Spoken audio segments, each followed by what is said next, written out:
Recording number 38. Bhagavatam చదువుకుంటూ ఉన్నాము. విష్ణుని విరాట్ విగ్రహము అని ఇక్కడ హెడ్డింగు.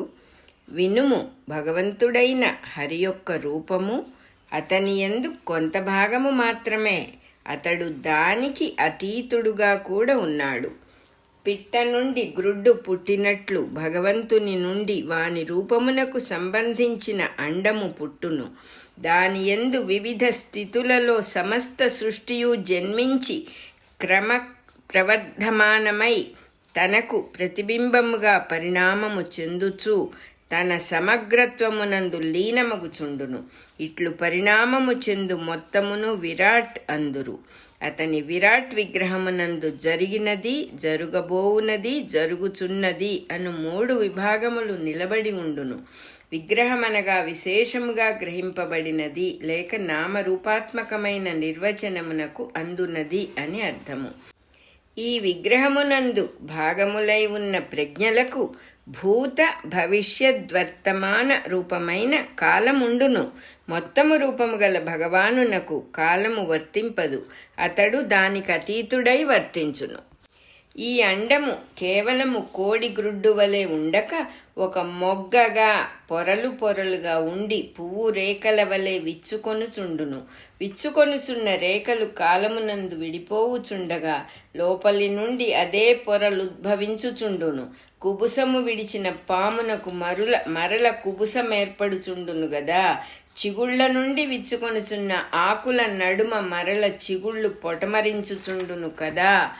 ఈ మొగ్గకున్న పొరలు 7: పృథివీ, జలములు, తేజస్సు లేక అగ్ని, వాయువు, ఆకాశము, అహంకారము, మహత్తు. ఇవి మన శరీరమునందు వెలుపల నుండి లోపలకు ఇదే క్రమమున ఏర్పడి ఉండును. బ్రహ్మాండమున మన భూమిపై నిలిచి గమనించిన వానికి కేంద్రము నుండి పరిధికి ఇదే క్రమమున ఏర్పడి ఉండును. ఈ 7 పొరలను ఆశ్రయించి జీవుడుండును. వాని యందు అంతర్యామి అయి వానికి అతీతుడై దేవుడుండును. జీవుడు ఆయా రూపములలో ఉన్న దేవుని భావించుటయే ధారణ.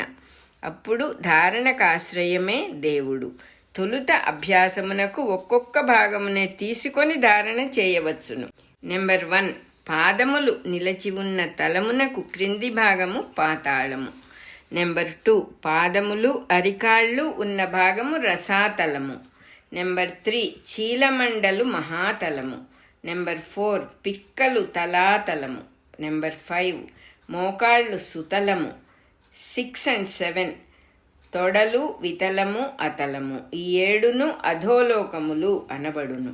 నెంబర్ 1. జఘనము మహీతలము. నెంబర్ 2. నాభి నభస్థలము. నెంబర్ 3. వక్షస్సు నక్షత్రలోకము. ఇందు గ్రహములు తారకలు మొదలగు వెలుగుల సమూహములుండును. నెంబర్ 4. మెడ మహర్లోకము. నెంబర్ 5. ముఖము జనలోకము. నెంబర్ 6. లలాటము నుదురు తపోలోకము. నెంబర్ 7. శీర్షము తలకాయ సత్యలోకము. ఈ 7 ఊర్ధ్వలోకములు అనబడును. ఇవి సృష్టిని పేర్కొనున్నప్పుడు వ్యవహరించు నామములు. ఇవియే సృష్టింపబడినప్పుడు కానీ మనచే వాక్కుగా ఉచ్చరింపబడినప్పుడు కానీ భూలోకము, భువర్లోకము మొదలగు 7 పేర్లతో వ్యవహరింపబడును. ఇటుపైన ఈ లోకములను పాలించు దేవతలు పేర్కొనబడుచున్నారు. నెంబర్ 1. బాహుదండములు ఇంద్రుడు వాని దేవగణము. నెంబర్ 2. చెవులు దిక్కులకు అధిదేవతలు. నెంబర్ 3. వినుట అను ఇంద్రియ శక్తి శబ్దము అనబడు దేవత. నెంబర్ 4. ముక్కు పుటములు అశ్వనీ దేవతలు.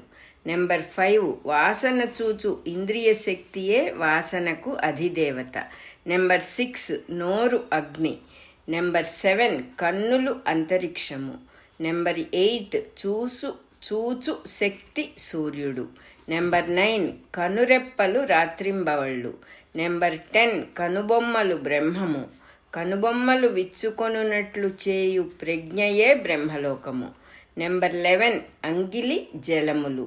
నెంబర్ 12. రుచి చూచుట రుచి అను దేవత. నెంబర్ 13. బ్రహ్మరంధ్రము వేదము. నెంబర్ 14. కోరలు యముడు.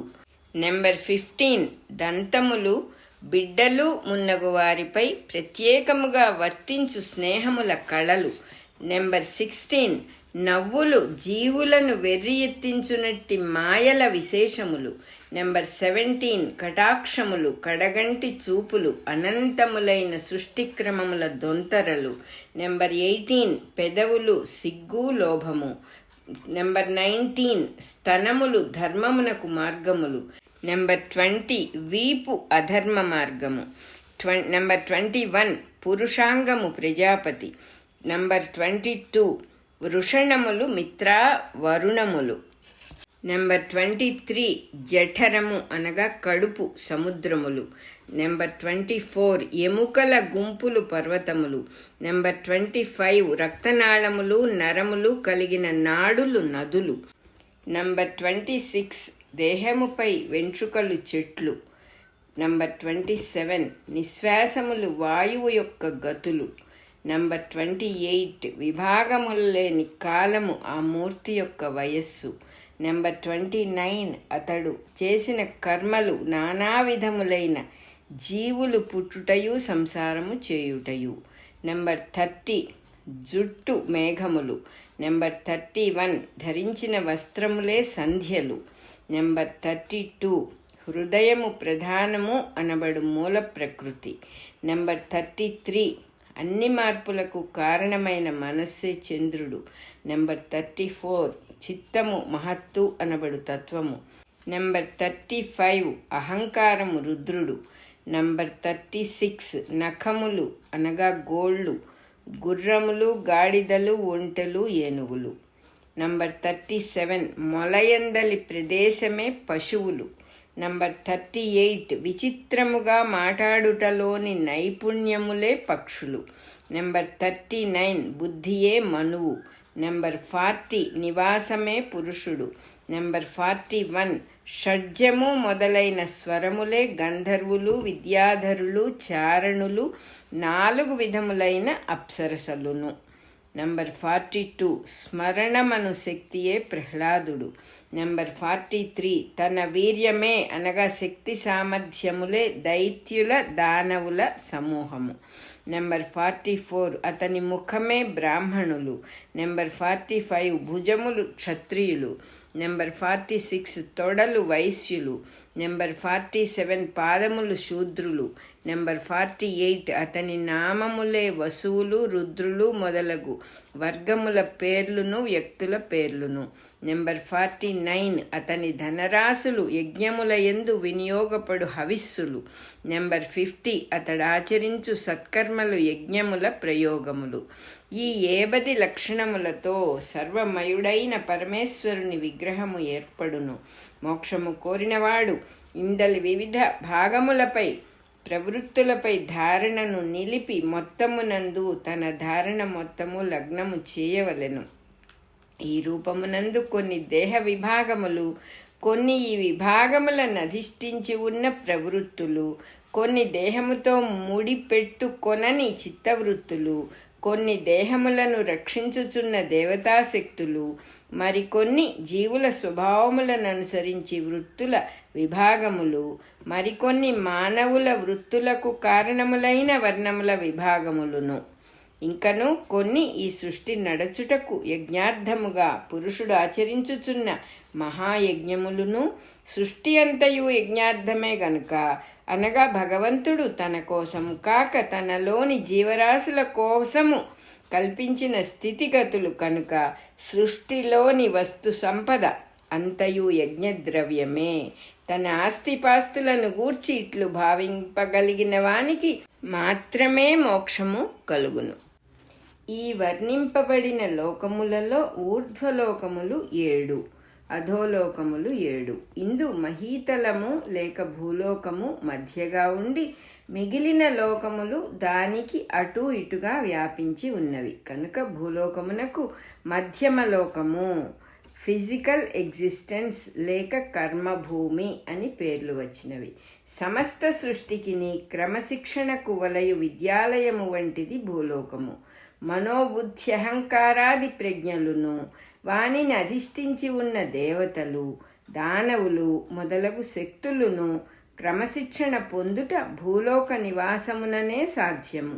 సృష్టి అంతయు ఒక రాష్ట్రముగా రాజ్యాంగముగా పరిపాలింపబడుట ఈ భౌతిక సృష్టి అయిన భూలోకమయ దేహధారణము కాన్స్టిట్యూషన్ వలననే సాధ్యము.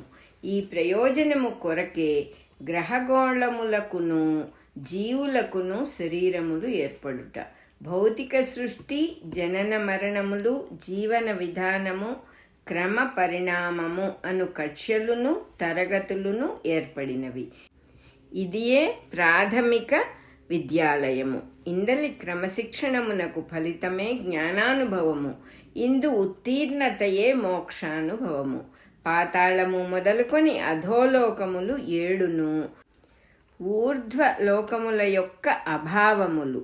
భూలోకము దగ్గర జమిలిగా మడతపెట్టి చూచినచో భావాభావముల జంటలతో 7 లోకములు ఉండును.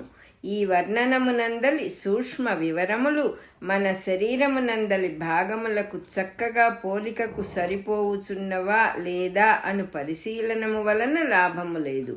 పరిమితములకు మన శరీర భాగములను ఉపమాన క్రమమున అపరిమితములైన బ్రహ్మాండ భాగములయందు న్యాసము చేసి బ్రహ్మాండమును శ్రీహరియందు న్యాసము చేయుటయే ధారణ. ఈ న్యాసము వలన సిద్ధించు అహంకార అభావమే నిజమైన సన్యాసము. ఇందు వర్ణనములోని కొంత భాగము వేదమంత్రములలోని పురుష సూక్తమందలి వర్ణనమును అనుసరించి ఉన్నది. మిగిలిన భాగములు విశ్వేదేవతలను మరుత్తులను అగ్నిని సూర్యుని అశ్వని దేవతలను నారాశంసిని గూర్చిన వేదమంత్రములను అనుసరించి ఉన్నవి. భారతమందలి విష్ణు సహస్రనామమునకు ముందున్న ధ్యాన శ్లోకమున భూలోకము పాదములని వర్ణింపబడి ఉన్నది. సాధకుడు సిద్ధాసనముననే కూర్చుండినచో పాదమూలము జఘన భాగమున ఉండును గనుక అట్లు కూర్చుండి ధ్యానము చేయుట అందు వర్ణింపబడినది. తల్లి గర్భమున వర్ధిల్లిన జీవుడు మొదట అండమున ఇమిడి ఉండును. అట్లే విరాట్ విగ్రహము 7 పొరలతో కూడిన అండకోశమున ఇమిడి వర్ధిల్లుచున్నది.